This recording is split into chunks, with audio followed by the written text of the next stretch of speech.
Welcome to Trenchline Tales. Today, a battle that saved Western civilization. The year is 480 BCE. The Persian Empire marches on Greece.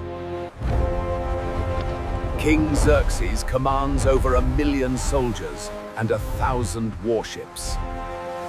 Against them, a fractured alliance of barely 400 ships. Thermopylae has fallen. Athens burns. All hope seems lost. But one man sees a way to turn the tide. Athenian strategist Themistocles knows victory requires a trap. He chooses the tight waters of Salamis Island.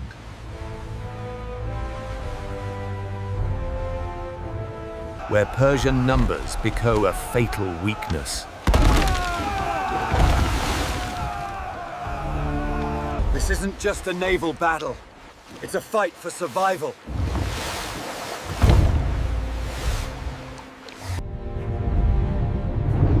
And what happens in those straits changes history forever. Let's step into the chaos. This is the Battle of Salamis. The Achaemenid Empire stretches from India to Egypt. Xerxes III builds a bridge of boats to cross the Hellespont.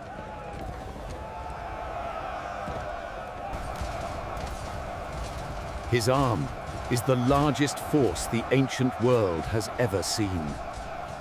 Greece is divided. Sparta, Athens, Corinth barely cooperate. But when Persia invades, they must unite or fall.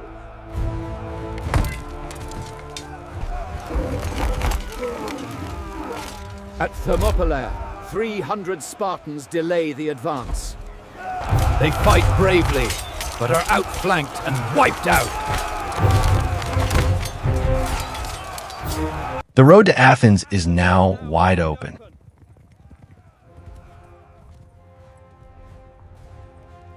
Themistocles orders Athens evacuated. Women, children, elders flee. The city is abandoned. Only the fleet remains.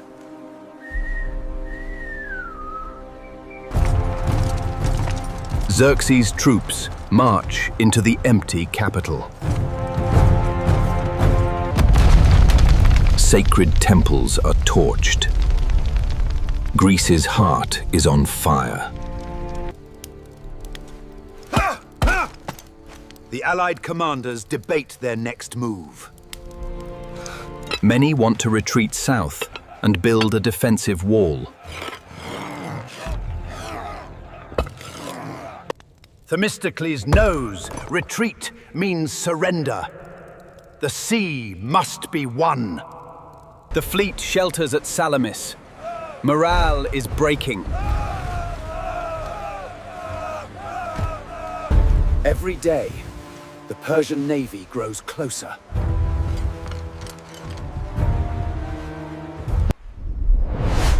Themistocles makes a desperate, brilliant choice. He sends a slave with a false message to Xerxes.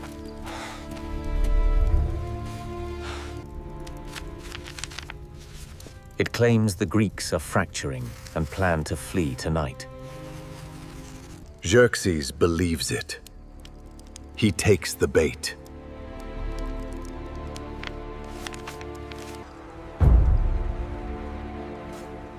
He orders his fleet to block every escape route. Egyptian squadrons seal the western exit. Phoenician warships guard the eastern channel.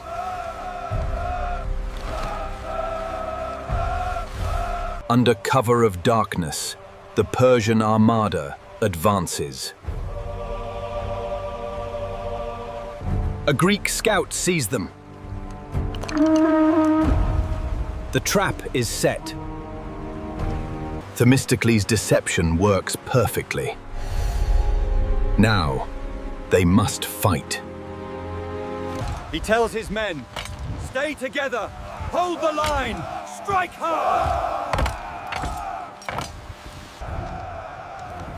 The Greeks arrange in a tight defensive crescent. September 480 BCE.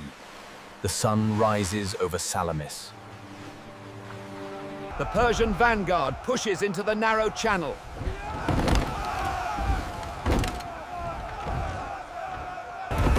The waters are too tight. The Persian formation breaks immediately. The Greeks wait, silent, ready.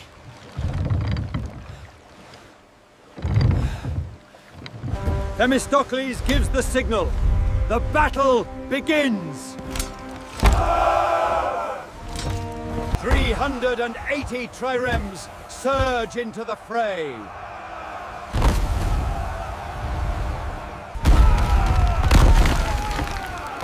They strike with devastating precision. Wood shatters. Heavy Persian vessels can't maneuver in the confined space.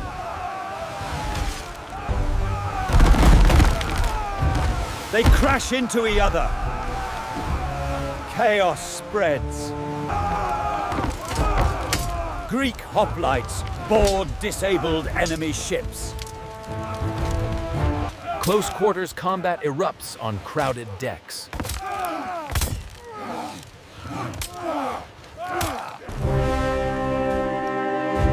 At the center, Xerxes' brother commands the Phoenician elite. Athenian captain Amenius targets the flagship directly.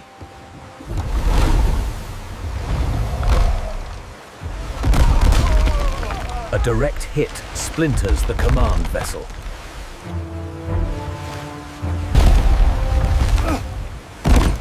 The Persian admiral falls into the churning water. Without leadership, the Phoenician squadrons fracture. The Greeks drive a wedge through the enemy line.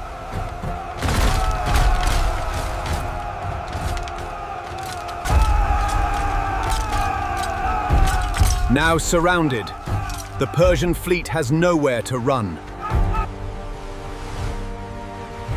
Among the Persians fights Queen Artemisia of Halicarnassus. Pursued by an Athenian trireme, she makes a desperate move.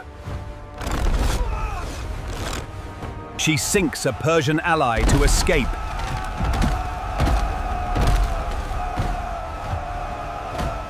The Greeks assume she's defected. They break off.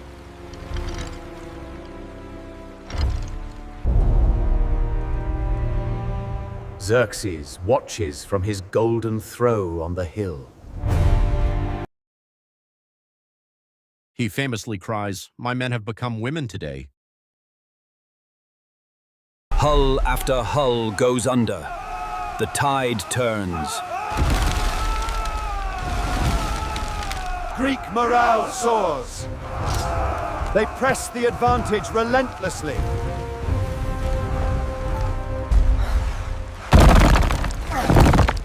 Exhausted Persian rowers drop their oars. Disabled vessels are dashed against the shoreline.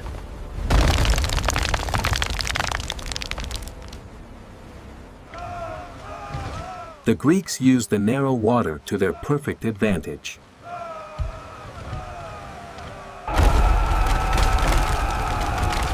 The Persian command structure completely disintegrates. Even Persian Greek contingents begin surrendering.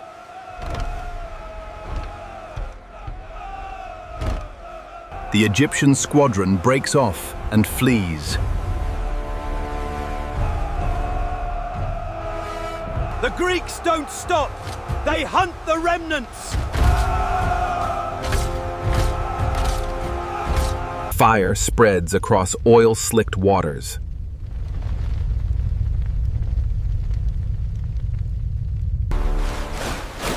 Many Persian sailors drown. Few can swim. Hundreds are dragged onto Greek decks as prisoners.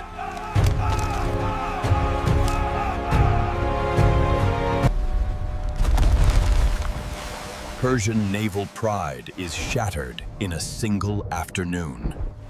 The Greeks consolidate. They've won a stunning victory.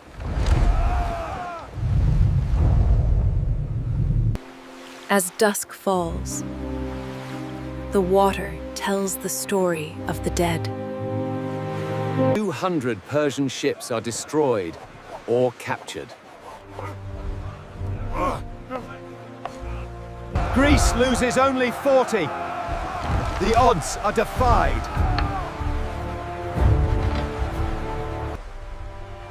Themistocles' gamble pays off beyond imagination. Against impossible odds, Greece survives.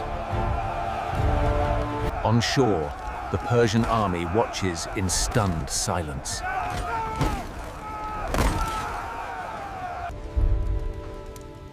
Xerxes realizes his fleet is crippled. His supply line is cut. The Greeks tow damaged vessels to safe harbors. Medics tend to the wounded. Victory comes at a cost. Themistocles warms his men. The war isn't over yet. General Mardonius still commands a massive Persian army. But without naval support, feeding them becomes impossible!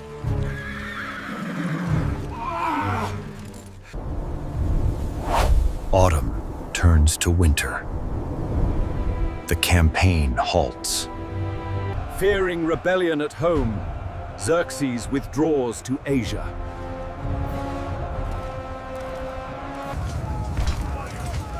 He leaves Mardonius with elite troops to finish the job. Athens is liberated. Temples are rebuilt. Hope returns. The Greek alliance strengthens. Trust replaces suspicion. Sparta prepares its heavy infantry for a final clash. The stage shifts to Plataea, on open ground. August 479 BCE. The Greeks meet Mardonius head-on. Mardonius tries to break their lines with cavalry.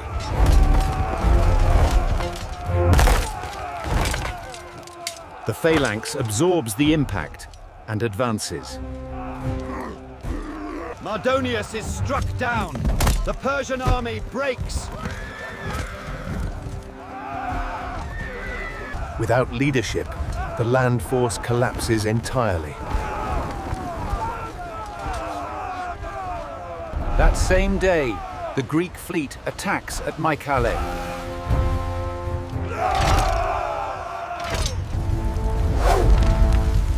They destroy the remaining Persian naval presence.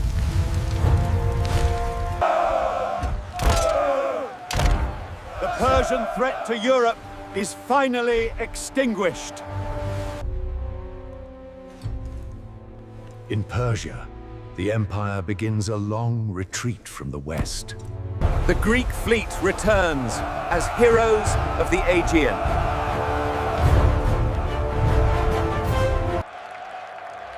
Themistocles is hailed as the savior of Greece. Athens uses its naval prestige to build an empire. The Delian League rises, securing Greek dominance.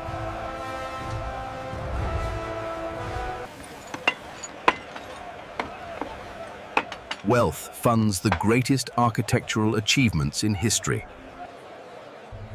Thinkers like Socrates and Plato reshape human thought. Theatre, poetry, and drama reach unprecedented heights.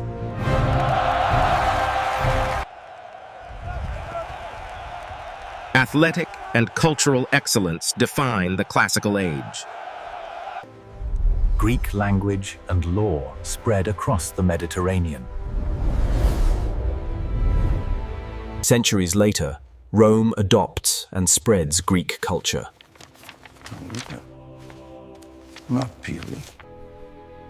The Renaissance rediscovers these ancient foundations.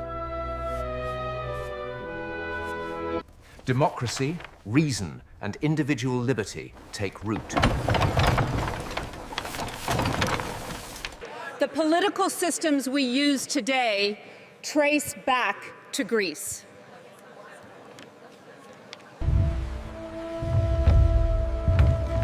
The Greek trireme was a masterpiece of ancient engineering. 170 oarsmen drove it at incredible speed. Its primary weapon was a submerged bronze ram. Designed to sink, not just disable, enemy vessels. Persian ships were taller, built for boarding and archery. In open water, that gave them an advantage.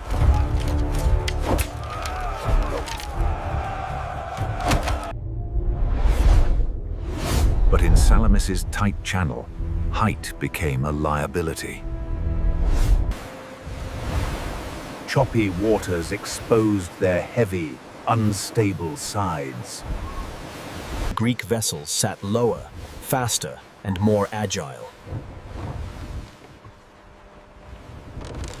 Years of training made Greek crews a single machine. Persian ships relied on mixed languages and conscripts.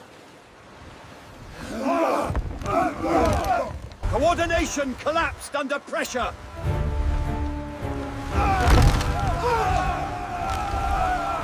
Greek commanders used clear horn and flag signals. Centralized leadership kept the formation intact. Persian captains acted independently, breaking cohesion. Greeks used the diekplois, slip through and turn. Strike the stern or side, then reverse safely. Persians couldn't execute the maneuver in tight spaces. Hoplites wore bronze cuirasses and carried large shields. Persian marines fought with lighter armor and shorter weapons. In boarding actions, Greek armor proved decisive. The dory spear kept enemies at bay.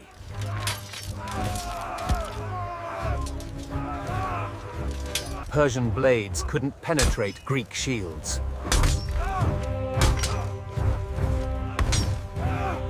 Training and discipline turned chaos into controlled violence.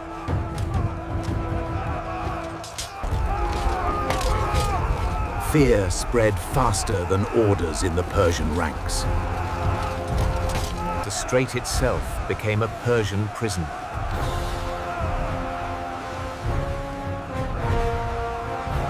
The Greeks exploited every tactical advantage.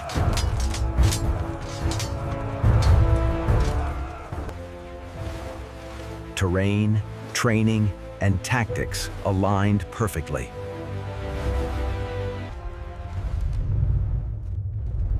History rarely offers such a perfect storm of strategy. One commander's vision turned geography into a weapon. Persian navy was drowned by its own size.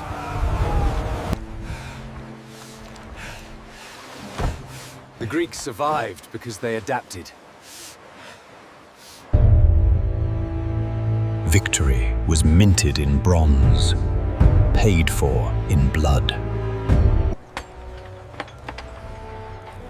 Temples and statues rose to honor the fallen. The Greeks credited the gods for their deliverance.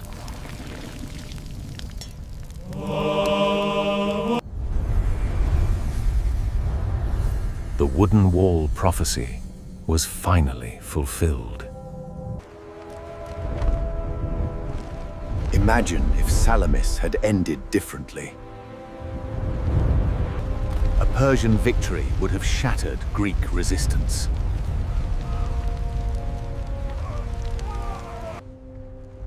Greece becomes a Persian satrapy.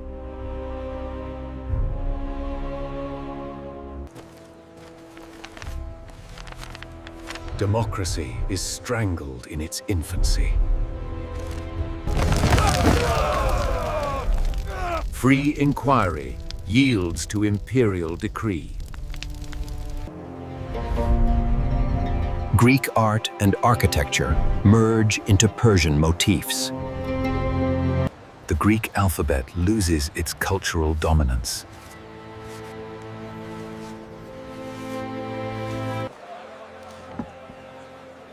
Athens never rises as a naval power. Rome's intellectual foundations shift entirely. The rebirth of classical learning never happens.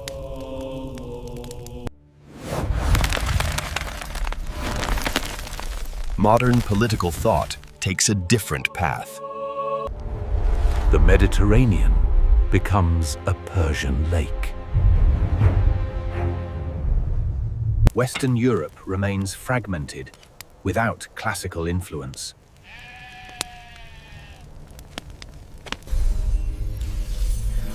Mathematics, medicine, and astronomy develop differently.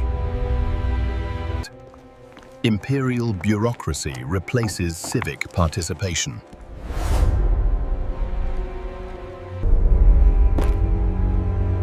The ideal of balanced mind and body fades. Rule of law struggles against autocratic decree. Our institutions might never have formed.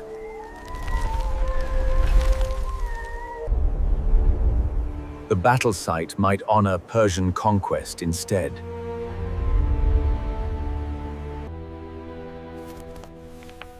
The narrative of Western civilization shifts entirely. Yet, empires overextend. Resistance always returns. Even under occupation, Greek spirit would have endured.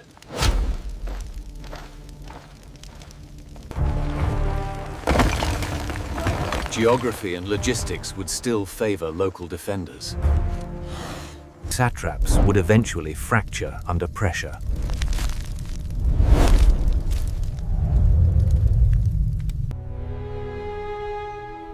Our main account comes from Herodotus, the father of history. He wrote decades after the battle, interviewing survivors. Playwright Aeschylus actually fought at Salamis.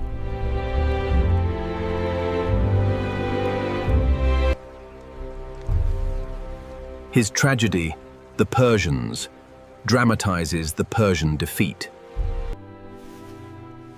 Later writers like Plutarch added detail and debate. Modern scholars cross-reference texts with geography.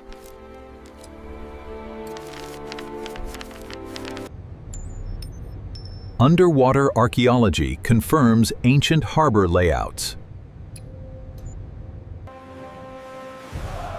The reconstructed Olympias proves Greek naval capabilities. Trials show triremes could turn in tight circles. Persian archives were lost to time and conquest.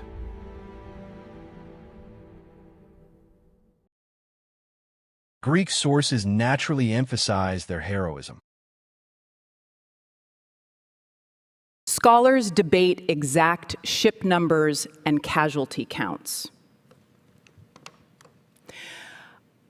Herodotus likely inflated Persian fleet size for drama.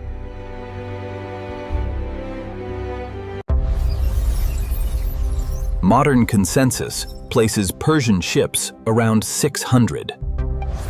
Greeks numbered roughly 380.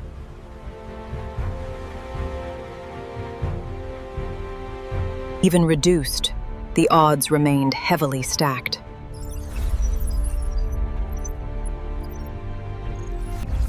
Tactical analysis confirms the strait's decisive role.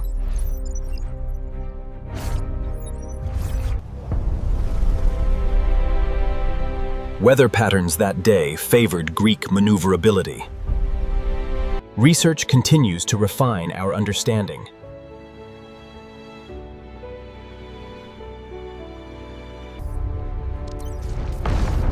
Digital reconstructions visualize fleet movements.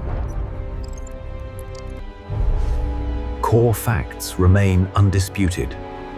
Greek victory, Persian retreat. Museums worldwide preserve weapons, coins, and art. Salamis remains a staple in military academies. The actual straits still echo with ancient significance.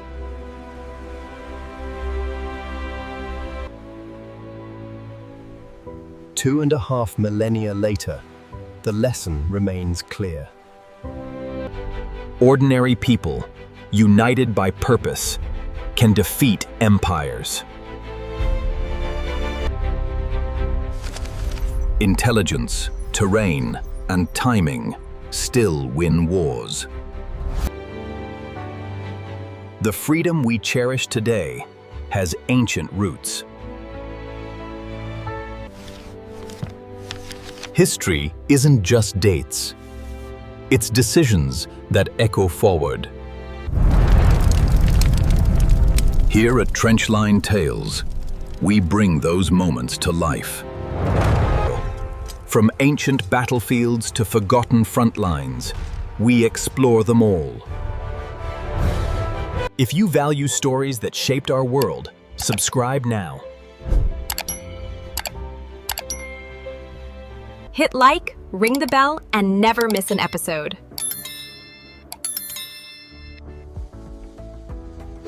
What battle should we cover next? Tell us below.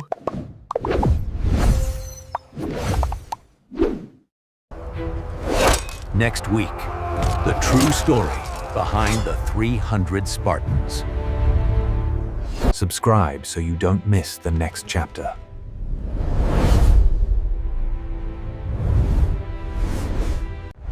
Trenchline Tales, where history meets humanity. Thank you for watching. Keep learning. Keep questioning. The waters of Salamis are calm again, but the story lives on. Watch our playlist on ancient warfare next.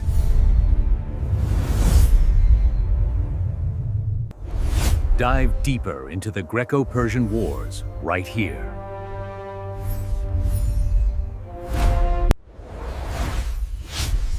Follow us on all platforms for daily historical insights.